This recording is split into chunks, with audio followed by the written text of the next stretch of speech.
이번 시간 비유동부채에 대해서 알아보도록 하겠습니다. 비유동부채에서 중요한 개정 과목은 첫 번째 사채가 있습니다. 우리 채권할 때 나온 거, 채권이 국채, 공채, 지방채, 사채, 그때 사채를 말하는 겁니다. 이 사자는 회사할 때 사자입니다. 그래서 회사들이 발행하는 채권을 사채라고 합니다. 회사들이 왜 사채를 발행하냐면 돈이 필요하기 때문에 발행합니다. 회사가 돈이 필요하면 자금을 조달해야겠죠. 첫 번째 자금을 조달하는 방법은 주식을 발행하는 방법이 하나 있습니다. 주식을 발행하면 이제 주주들한테 투자를 받는 거죠. 투자자들한테 투자를 받고 그럼 회사는 돈이 들어오겠죠. 그리고 그 대가로 일정한 지분에 해당하는 주식을 발행해 주는 거죠. 또 한 가지 방법은 주식을 발행하지 않고요. 이제 돈을 빌리는 겁니다. 보통 이제 우리가 돈을 빌릴 땐 은행한테 빌리는 경우가 많겠죠. 근데 은행들은 좀 돈 빌려주는 게 좀 까다롭죠. 여러 가지 조건들이 많기 때문에. 그래서 은행들한테 돈을 안 빌리고요. 뭐 일반 대중들한테 돈을 빌리는 겁니다. 그리고 돈을 빌렸으니까 차용증을 써야 되겠죠. 우리 돈 거래를 하게 되면. 그런데 수많은 사람들한테 돈을 빌리기 때문에 일일이 차용증을 쓰기가 힘듭니다. 수만 명, 수십만 명이 되기 때문에. 그래서 차용증에 해당하는 일종의 채권이라는 이제 인쇄된 차용증입니다. 그걸 발행해주고 자금을 빌리는 겁니다. 그럼 빌렸으니까 나중에 이자를 줄 겁니다. 그게 사채입니다. 그 다음 두 번째 보시면 사채 할인 발행 차금이라고 나오는데, 그리고 세 번째 사채 할증 발행 차금, 이게 있죠. 얘네들은 다 사채하고 관련된 개정 과목입니다. 사채하고 다 관련된 개정 과목입니다. 얘네들은. 그래서 사채 할인 발행 차금은 옆에 이렇게 써 있죠. 사채의 무슨 항목이다? 차감 항목. 빼주는 역할을 담당합니다. 그 다음 사채 할증 발행 차금은요. 사채의 가산 항목이다. 그래서 표기 방법이 이런 식으로 써집니다. 예를 들면 사채 100만 원 이렇게 쓰면요. 밑에 만약에 이게 써지면 요 두 개는 동시에 나타나지 않습니다. 둘 중에 하나만. 만약에 사채 할인 발행 차금이면요. 밑에 사채 할인 발행 차금이라고 해서 사채를 졸졸 따라다니는 개정 과목이 하나 생깁니다. 얘가 예를 들어서 10만 원이라고 하면요. 얘는 무슨 항목이라고요? 차감, 빼주는 역할을 합니다. 그럼 빼주면 얼마가 됩니까? 90. 그래서 옆에 이렇게 90이라고 표기가 된다는 소리입니다. 만약에 이 자리가 사채 할증 발행 차금이면 빼주는 게 아니라 둘이 뭐 하겠습니까? 더해서 옆에다 110만 원이라고 이렇게 기재될 겁니다. 이런 식으로 장부에 표시가 되는 겁니다. 그 다음 사채를 발행할 때는요. 할인 발행, 액면 발행, 할증 발행이 있습니다. 그런데 여러분이 보셔도 액면 발행은 헷갈릴 게 하나도 없죠. 그래서 액면 발행은 시험에 물어보지 않습니다. 시험에 물어보는 건요. 할인 발행, 할증 발행 요 두 개를 비교해서 물어봅니다. 먼저 할인 발행은 액면가액이 발행가액보다 뭐요? 클 때 할인 발행 됩니다. 거꾸로 할증 발행은 반대가 돼 있죠. 부등호 방향이. 액면가액과 발행가액이라는 거죠. 이렇게 사채라면 이렇게 종이에 인쇄가 되어 있습니다. 이게 사채.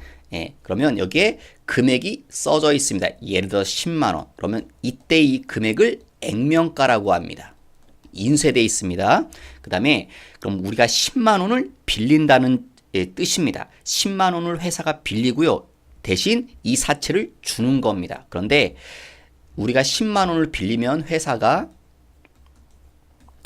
이제 일반 사람들한테 10만 원을 빌리면 돈이 10만 원이 들어와야겠죠? 근데 들어오는 돈은 예를 들어서 9만 원이 들어온다는 소리입니다. 그리고 이 사채를 주는 겁니다. 그러면 액면가액은 얼마입니까? 10만 원이죠. 근데 우리가 받는 돈은 얼마입니까? 9만 원이죠. 그걸 발행가액이라고 합니다. 그러니까 이 9만 원을 발행가라고 생각하시면 됩니다. 실제로 들어오는 돈을. 그러면 들어오는 돈이 적죠? 그래서 무슨 발행이라고 하면 할인 발행이라고 합니다. 이제 예를 들어서 이게 11만 원이 되면 그때는 발행가액이 액면가액보다 커지죠. 그때는 할증 발행이라고 표현합니다. 그래서 이렇게 물어볼 수도 있습니다. 액면가액과 발행가액 관계를 가지고 할인 발행이냐 할증 발행이냐를 물어볼 수도 있습니다. 예를 들면 액면가액이 발행가액보다 크다. 그럴 땐 할증 발행된다. 맞냐? 틀리냐? 이렇게 물어보는 겁니다. 예, 근데 액면가액과 발행가액은요, 아마 조금 구별이 더 쉬울 거고요. 그 밑에 이렇게 물어보면 조금 더 어려울 겁니다. 시장이자율과 무슨 관계요? 액면이자율의 관계 가지고 할인 발행이냐, 할증 발행이냐 물어보면 시장이자율이 액면이자율보다 뭐가 돼요? 크대요. 그러면 무슨 발행된다? 할인 발행됩니다. 여러분은 시험 대비로 한쪽을 기억하시면 되겠죠. 이쪽을 기억하든 할증 발행 쪽을 기억하든. 그러면 다른 쪽은 반대 관계니까. 그런데 이건 그냥 참고로 설명을 드리겠습니다. 왜 시장이자율과 액면이자율이 저 관계가 되면 할인 발행되고 할증 발행되는지 저 이유를 잠시 설명드리면, 회사들이 사채를 발행합니다. 근데 사채를 발행할 때 예를 들면 오늘 뭐 3월 1일이다. 오늘 우리 회사가 돈을 빌리려고 그래요. 그럼 이제 그때 그래서 그 증빙 서류로 사채라는 걸 발행하는데, 뭐 우리도 다 그렇지만 여러분 돈 빌리면 이자를 줘야 되죠. 근데 그 이자는 당연히 신용도에 따라서 다 차이가 생깁니다. 그래서 오늘 우리 회사에 신용이 있을 겁니다. 근데 우리 회사의 신용이 A등급입니다. 그래서 이자를 줘야 됩니다. 그래서 이제 이자가 시장 이자율이 신용 등급이 A인 사람들은 시장에서 몇 프로 이자만 주면 되냐면 10% 이자만 주면 됩니다. 예. 그런데 이제 사채를 발행하려면 여러 가지 절차 같은 게 필요하기 때문에 오늘 당장 사채를 발행한다고 해서 오늘 당장 발행할 수가 없습니다. 이게 시간이 좀 흐릅니다. 실제로는. 그래서 실제로는 3월 10일 날 이렇게 발행됩니다. 그러면 이걸 이제 이 사채라는 걸요. 이게 종이겠죠. 이걸 자, 우리가 10만 원을 빌린다. 그러면 여기다 이자를 주겠습니다. 여기다 이자율을 기재해야 됩니다. 이자율 10%로 주겠습니다. 이렇게 인쇄가 됩니다. 그래서 요 금액을 액면가액이라고 합니다. 인쇄되어 있습니다. 그 다음에 요 이자율을 뭐라고 합니까? 액면 이자율이라고 합니다. 이게 인쇄되어 있습니다. 손으로 고칠 수 없습니다. 절대로. 그런데 이렇게 시간이 흐르다 보면 우리 회사가 이때는 A등급이었지만 신용이 이때 신용등급이 달라질 수가 있습니다. 신용등급이 B등급으로 안 좋아질 수가 있습니다. 그러면 신용등급이 안 좋아지게 되면 A등급에서 B등급으로 안 줬죠. 여러분 신용이 안 좋은 사람들은 돈을 빌리면 이자를 많이 줘야 됩니까? 적게 줘야 됩니까?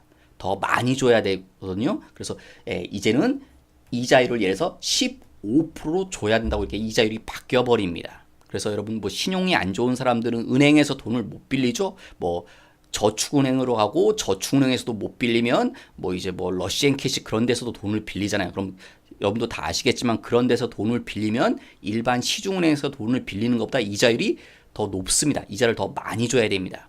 그걸 모르는 게 아니라 그 사람들이 돈 빌리는 사람들이 신용이 안 좋기 때문에 점점 밀리는 거죠. 그래서 신용 등급이 안 좋아지는 바람에 이제는 15%의 이자를 줘야 된다는 소리입니다. 이 당시로는.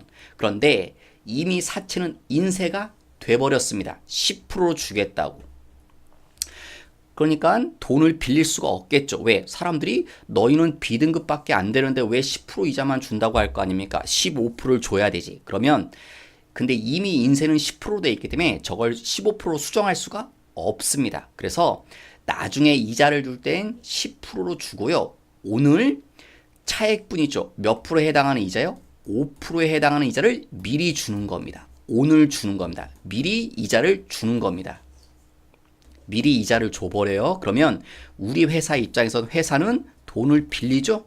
돈을 빌리면 얼마가 들어온다고요? 10만 원을 빌리기로 했으니까 10만 원이 들어옵니다. 그런데 5%에 해당하는 이자 나중에 10%만 준다고 했으니까 이 5%에 해당하는 이자를 지금 바로 줘버리는 겁니다. 현장에서. 그러면 5%에 해당하는 이자를 주게 되면 얼마를 주겠죠? 예를 들어 그냥 1,000원을 준다고 생각할게요. 1,000원을 줘버리면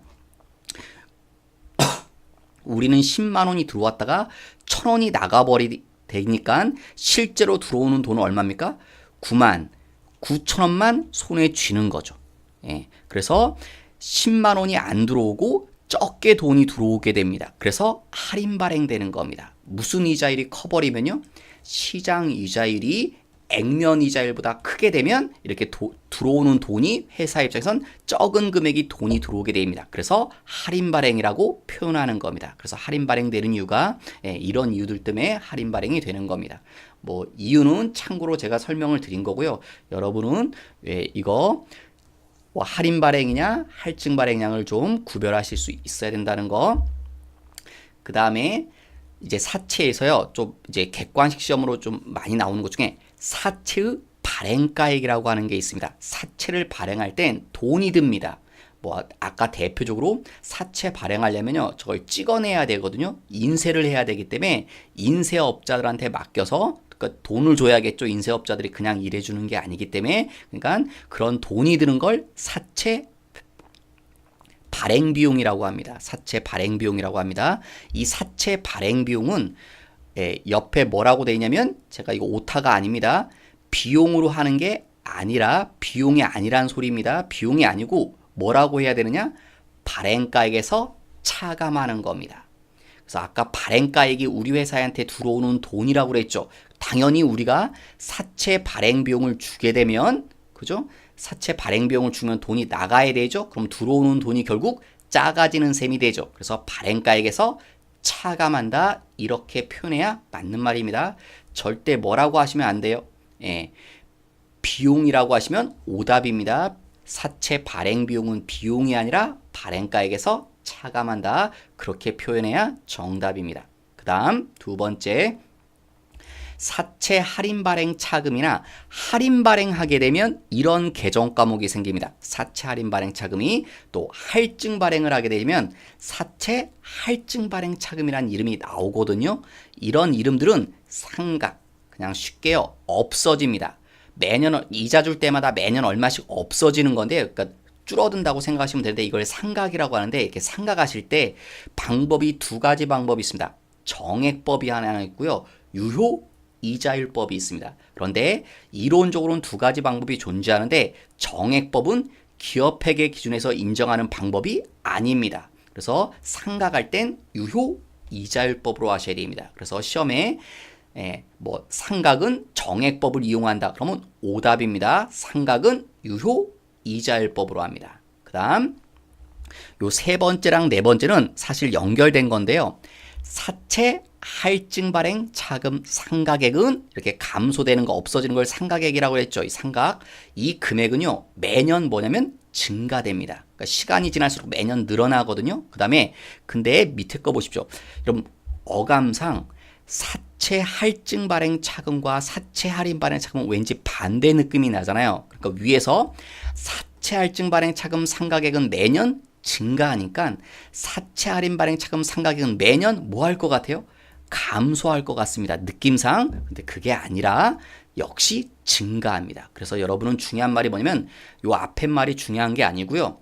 상각액은 무조건 뭐 합니까? 증가합니다. 상각액은 할인이건 할증이건 상각액은 매년 늘어납니다. 그래서 시험에선 이런 걸 가지고 이제 이런 쪽을 뭐 감소로 이렇게 바꿔놓는다 해서 오답으로 만듭니다. 상각액은 무조건 증가합니다. 요 사채 이론 시험에 나올 만한 주로 잘 나오는 부분이기 때문에 이 부분은 조금 봐두시기 바랍니다. 그 다음 네 번째, 장기 차입금.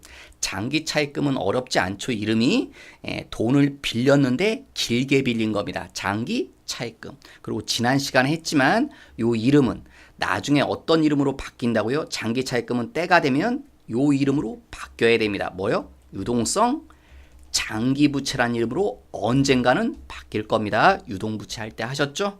이 이름으로 그러니까 관련돼 있다는 거, 장기차입금과 유동성 장기부채는. 그 다음에 임대보증금. 이것도 지난 시간에 했죠. 반대가 뭐다? 임차보증금. 임대보증금은 누구 입장에서 표현하는 거예요? 주인 입장에서. 그러니까 주인 입장에서 저 보증금은 줘야 되죠. 그래서 부채입니다. 세입자가 나가면 언젠간 줘야 될 거니까 자기 돈이 아니죠. 그래서 임차보증금은 세입자가 쓰는 표현이다. 세입자는 받아야 되죠. 그래서 자산이라는 거, 임차보증금은 자산이고 임대보증금은 부채입니다. 주인과 세입자는 반대 입장이니까. 그 다음에 마지막으로 중요한 개정 과목, 퇴직급여 충당부채라는 개정 과목이 있습니다. 퇴직급여는 우리 많이 들어본 말입니다. 저게 뭐예요? 퇴직금을 말하는 겁니다. 퇴직급여는 충당이란 말은 한번 나왔었죠. 뭐 할 때? 대손 충당금이라고 할 때. 여러분 예전에는 얘도 뭐라고 표현했냐면 퇴직급여 충당금이라고 표현했습니다. 그래서 지금도 퇴직급여 충당금이라고 하는 사람도 있고요. 세법에서는 아직도 퇴직급여 충당금이라는 용어가 존재합니다. 퇴직급여 충당금이나 퇴직급여 충당부채나 같은 말입니다. 단지 이건 중요하지 않고요. 권리가 소멸되는 거 이럴 때 표현하는 걸 충당금이라고 표현한 거고요. 그래서 대손 충당금이라고 하는 겁니다. 왜 대손 충당금이냐? 대손 충당금이 그죠? 내가 받을 돈이 못 받게 될 것 같은 게 대손 충당금이죠. 예, 내 권리, 돈 받을 권리가 사라지는 걸. 그래서 충당금이라는 표현을 쓰는 거고요. 그 다음에 의무가 발생하는 걸 충당부채라고 표현하는 겁니다. 중요하지 않습니다. 이건 모르셔도 되고요. 예, 그래서 용어가 충당금이라고 안 하고 충당부채라고 한 이유가 그건데 뭐 크게 중요하진 않습니다. 퇴직급여 충당부채는 뭐냐? 직원들이 있으면 퇴직금을 줘야 되죠. 그런데 퇴직금은 좀 목돈이죠. 액수가 좀 되지 않습니까? 뭐 몇천, 좀 심한 사람은 뭐 억 단위 나오고 그러잖아요. 그럼 회사 입장에서 되게 부담스럽죠. 그 직원이 퇴사할 때 주려고 하면. 그래서 퇴직할 걸 대비해서 미리 준비해 두는 겁니다. 그래서 퇴직급여 충당부채를 이제 일종의 적립해 두는 거죠. 회사가 쌓아뒀다가 이걸 가지고 직원이 퇴사하면 퇴직금으로 주는 겁니다. 그게 퇴직급여 충당부채입니다. 중요한 건요. 이제 회계 처리를 하셔야 되는데 그 밑에 퇴직금 지급이라는 말이 나오시죠? 퇴직금을 주면 자, 먼저 제 회계 처리 보시면 첫 번째 돈이 나가죠. 퇴직금을 주니까 그래서 대변 쪽에 돈 나간다는 얘기를 썼습니다. 그 다음 두 번째는요. 요게 중요합니다. 항상 뭘 이용한다? 우리가 퇴직금 주려고 준비했던 금액이 있죠. 그게 뭡니까? 퇴직급여 충당부채. 그래서 퇴직급여 충당부채를 사용해야 됩니다. 그런데 우리가 준비했던 돈이 모자르면 세 번째 요 이름을 씁니다. 퇴직급여라는 이름으로 지급합니다. 그래서 요 금액을 다 합치면 요게 전체 퇴직금이 되는 겁니다.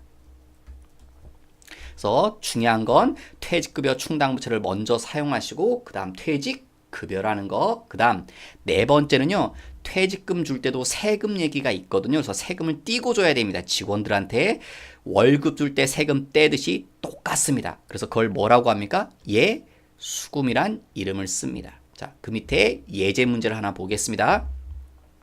생산부 직원이 퇴사해서 퇴직금 200만 원이 산출되었다. 그러니까 퇴직금 줘야 되는 금액이 200이래요. 그래서 퇴직금을 줘야 되는데 네.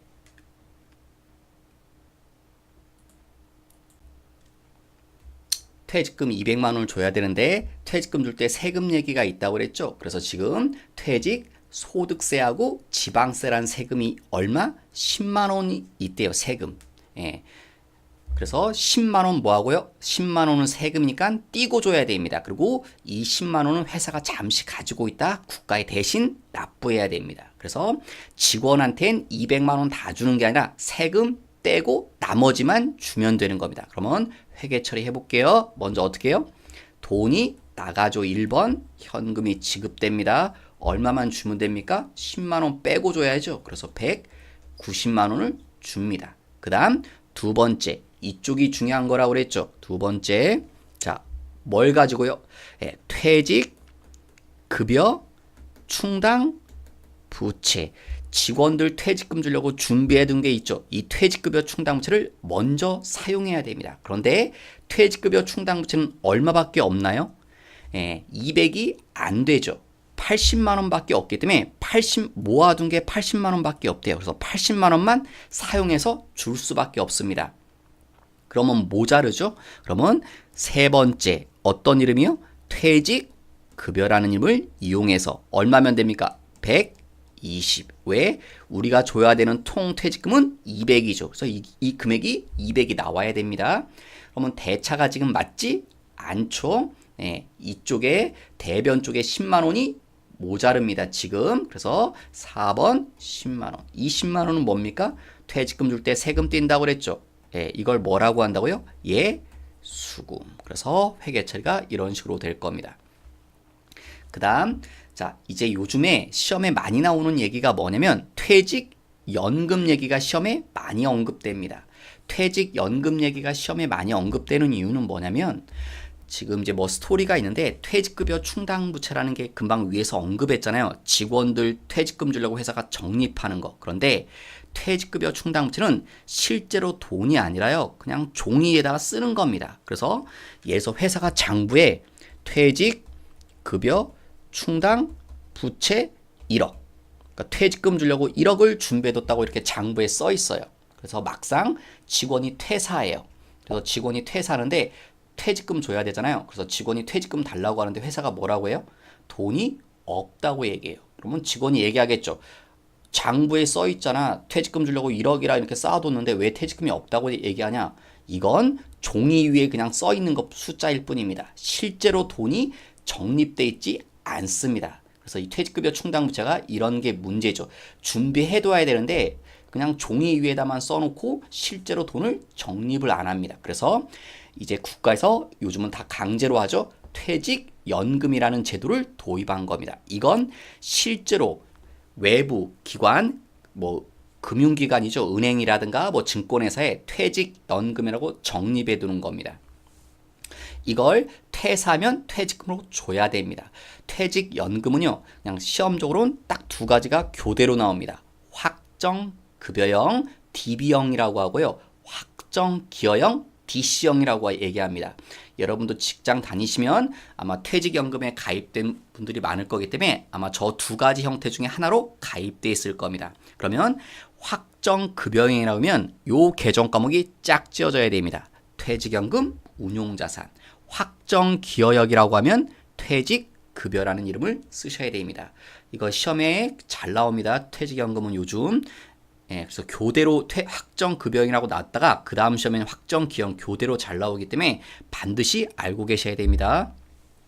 그 다음 사채 발행 회계 처리 연습해 보겠습니다. 이것도 사채 발행도 중요하기 때문에 그렇게 어렵지 않을 겁니다.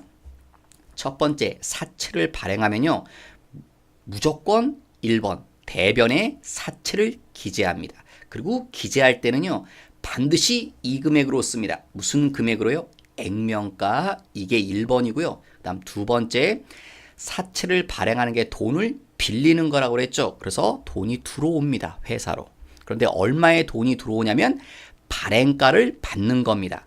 발행가가 회사에 들어오는 돈을 얘기하는 겁니다. 그런데 아까 위에서 있지만 사채할 때 사채를 발행할 때 돈 들거든요. 그걸 사채 발행비라고 하죠. 그럼 이 돈은 도로 나가야 되죠. 그러니까 실제로 내가 받는 돈이 발행가고 사채 발행비는 줘야 되기 때문에 사채 발행비만큼 들어오지 않게 되겠죠. 그래서 사채 발행비가 빠진 금액만큼 들어오게 되는 겁니다. 그 다음 세 번째, 분명히 대차가 안 맞을 겁니다. 절대로 2번까지 했는데 대차가 맞는 분계는 내지 않습니다.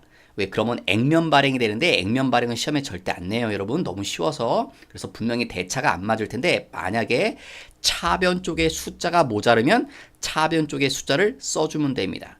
그러면 그때 계정 과목은 사채 할인 발행 차금입니다. 그러니까 돈이 덜 들어왔다는 거죠. 할인 발행됐다는 증거입니다. 거꾸로 대변 쪽에 숫자가 안 맞을 수도 있습니다. 그때는 대변 쪽에 써주고요. 계정 과목은 반대로 사채 할증 발행 차금이 됩니다. 3번은 동시에 나타난다는 게 아니라 둘 중에 하나만 나타나는 겁니다. 자, 예제 한번 잠깐 보시면 밑에 자, 사채 얘기 나왔죠? 그 다음 뭐라는 말 나와요? 발행. 그러면 여러분 무조건 순서를 맞춰서 떠올립니다. 첫 번째 뭐예요? 무조건 대변에 사채. 그리고 금액은 뭐라고 쓴다고요? 이 자리 액면가를 씁니다. 액면가 얼마래요? 1,000만 원. 그 다음 두 번째, 돈이 들어올 겁니다. 돈이 뭐로 들어온대요? 통장으로. 그래서 차변에 보통 예금. 근데 얼마의 돈을 받아야 됩니까? 발행가를 받는 겁니다. 그러니까 얼마가 돈이 들어와야 돼요?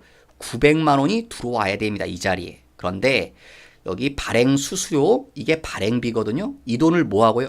제외하고 왜냐하면 이 돈은 줘야 되니까. 그러니까 실제로 들어오는 돈이 얼마 들어왔다는 소리입니까? 890만 원 들어왔다는 겁니다. 그래서 사채 발행비는 발행가에서 차감됐죠. 원래 900만 원인데 여기서 빠진 거죠. 다음 세 번째, 대차가 안 맞습니다. 어느 쪽에 안 맞습니까? 숫자가 차변 쪽에 안 맞아요. 얼마요? 110만 원이. 그럼 110만 원 여기다 써줍니다. 그 다음에 여기 이름이 뭐다? 사채 할인 발행 차금이죠. 할인 발행됐죠? 왜? 들어오는 돈이 적죠. 이 돈에 미달되게 들어오죠. 그래서 사채 할인 발행 차금이라고 해서 차변에 이렇게 나타나게 되는 겁니다. 자, 그럼 그 밑에 예제 문제들을 풀어보도록 하겠습니다. 자, 문제. 자산이나 부채의 차감적 평가 계정이 아닌 것은 무엇이냐? 답은요, 알 수 있으면 직접 찾으셔도 되는데 나는 모르겠다. 여러분, 이 감가상각 누계금 기억나시나요? 뭐 할 때 나오나요? 자산할 때. 예를 들면 이거죠. 기계, 장치, 그리고 밑에 감가, 상각, 누계액 이렇게 써지는 거죠. 얼마, 그 다음에 이 숫자를 뭐 하게 돼 있다고요? 빼서 옆에다 얼마 쓰게 돼 있죠. 그래서 얘는 성격이 뭐다? 빼준다고요. 차감 성격입니다. 마찬가지로 대손충당금은 어떻게 쓴다고요? 외상, 매출금, 얼마, 그 다음 밑에 뭐 써져요? 대손충당금, 얼마. 얘도 뭐 하게 돼 있습니까? 빼주죠. 그래서 옆에 얼마. 그래서 얘도 성격이 뭡니까? 차감. 얘는요, 위에서 있죠. 사채, 얼마, 밑에 사채, 할인 발행, 차금, 얼마. 역시 빼서 얼마입니다. 그래서 세 개는 다 차감이고, 그래서 정답은 2번입니다. 그런데 요 1번 문제 답 찾는 방법이 뭐 하나 있습니까? 이렇게 답 찾을 수도 있습니다. 만약 여러분이 답을 직접 못 찾으시면요. 자, 어떻게 답 찾으시면 됩니까? 자, 여기 문제가 있는데 보기가 다 뭐로 되어 있습니까? 보기가 계정 과목으로 되어 있죠. 그럴 때 어떻게 찾으시면 유용하다고요? 잘 모르겠거든. 요 화면 계정 과목 및 조교 등록으로 들어가셔서 F2. 자, 1번의 보기가 뭡니까? 감가, 상각, 누계. 찾았죠? 자, 감가상각에 뭐 하나 찾아주지 않습니까? 근데 옆에 보세요. 성격이 뭡니까? 차감. 차감이라고 되어 있죠? 그 다음 보기 2번. 퇴직, 급여, 충당, 부채. 자, 옆에 뭐라고 되어 있습니까? 성격이 충당금이라고 되어 있죠? 차감이라고 안 되어 있고, 세 번째요. 대손, 충당금. 얘 아니죠? 대손상금 환입. 그러면 뭘 눌러요? 나올 때까지 여기 다음 찾기를 누르시면 얘도 아니죠? 또 누르시면 언젠가 이렇게 대손청금이 찾아지네요. 옆에 뭐라고 나옵니까? 차감. 1번하고 똑같이 돼 있죠? 성격 차감. 마지막 4번 사채 할인 발행 차감. 성격이 옆에 또 뭐로 있습니까? 차감. 1번, 3번, 4번은 다 차감이 되어 있죠. 2번만 차감이 아니죠. 그래서 답은 2번이란 거 알 수 있습니다. 그렇게도 답을 찾을 수도 있습니다. 2번 역시 같은 문제인데요. 답은요. 1번입니다. 사채 할증 발행 차금이 왜? 아까 위에서 사채 할증 발행 차금은 여러분 할인 발행 차금은 뭐라고요? 차감 항목이라고 그랬죠. 차감 빼주는 역할. 근데 반대인 할증 발행 차금은요. 가삼 플러스 역할을 하죠. 그래서 차감적인 성격이 아니죠. 그래서 얘는 답이 1번입니다. 2번 문제도 역시 답 이렇게 찾을 수 있습니다. 이 화면 가셔서 계정 과목 및 조교 등록 역시 오셔서 자 F2 보기 1번이요. 사채 할증 발행 차금 나오나요? 옆에 뭐로 되어 있습니까? 증가죠. 차감이 아니라. 그래서 1번이 잘못되어 있다는 거 이렇게도 확인할 수 있습니다. 그 다음 3번 비유동부채로 분류되지 않는 것. 비유동부채 아닌 거요? 답은 4번이죠. 얘는 유동이죠. 유동부채죠. 1, 2, 3번은 비유동부채고 3번도 똑같습니다. 답을 모르겠다. 가서 F2 사채. 얘 아니죠? 그러면 역시 다음 찾기 한번 눌러봅니다. 사채란 말이 나올 때까지 계정 과목이 사채 찾아줬죠 지금? 자 코드 번호가 291번이죠. 찾아보시면 여기 있네요. 비유동부채 속에 있네요. 비유동부채 맞고 두 번째 장기 차입금 코드 번호 293번 역시 비유동부채 세 번째 퇴직급여 충당 부채 코드 번호 295번 비유동 부채 속에 있는 번호네요. 4번 유동성 장기 부채 찾아보시면 264번입니다. 그죠? 264번을 왼쪽에서 찾아보면 요 사이에 있네요. 유동 부채죠. 264번은 그래서 유동성 장기 부채가 유동 부채라는 거, 비유동 부채가 아니라는 거 확인할 수 있겠습니다. 4번 문제도 똑같은 거고 모르시면 3번 문제 답 찾듯이 찾으면 되죠. 그럼 답은요? 1번이죠. 1번만 비유동 부채고 2, 3, 4번은요. 다 유동 부채입니다. 그래서 비유동부채로 맞는 건 1번이 정답이 될 겁니다. 자, 이제 전표 입력 연습을 해보겠습니다. 프로그램 키시고 자, 2019번 한국이라는 회사로 들어오셔서 여기 전표 입력을 누르셔서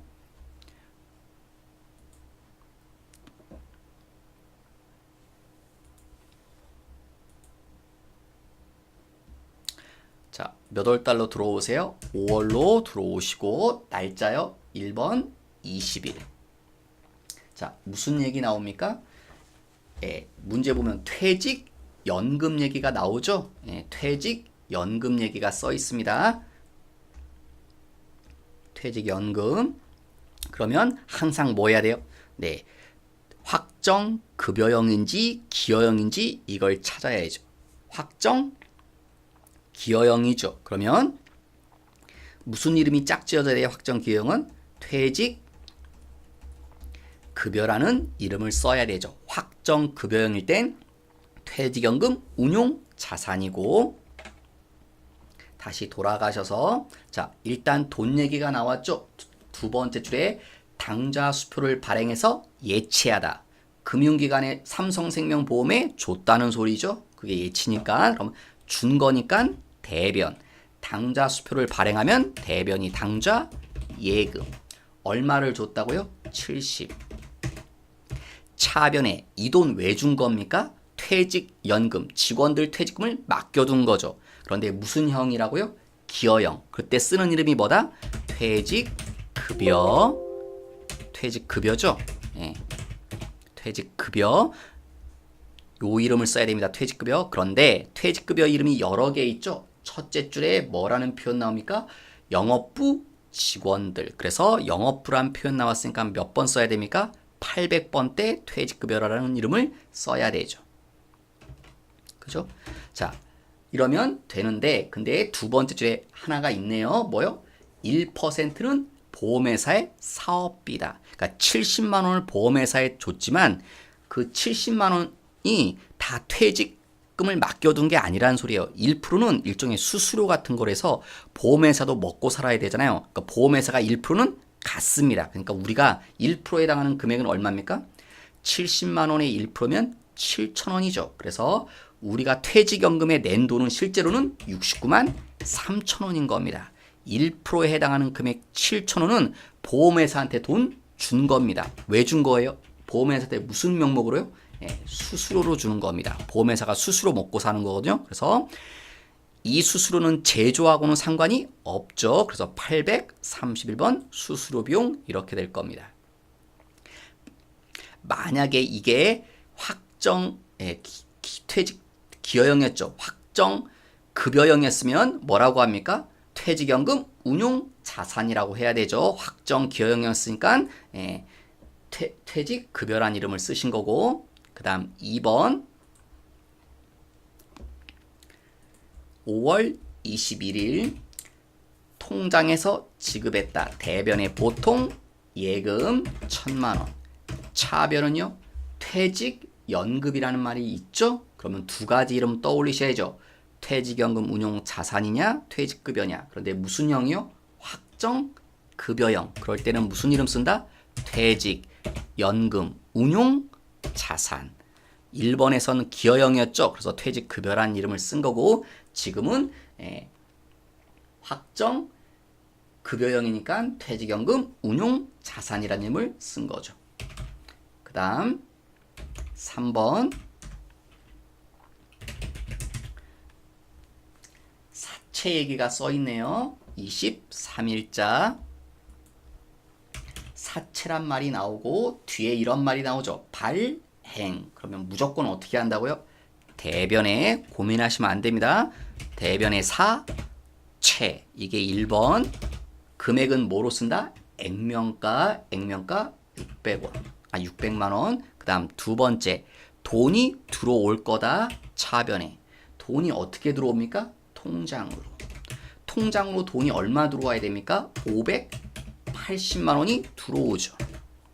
그런데 10만 원은 돈이 나가야 되죠. 그러니까 근데 뭐로 나갑니까? 현금으로. 그래서 나가는 돈 대변에 현금 10만 원. 여러분 아까는요.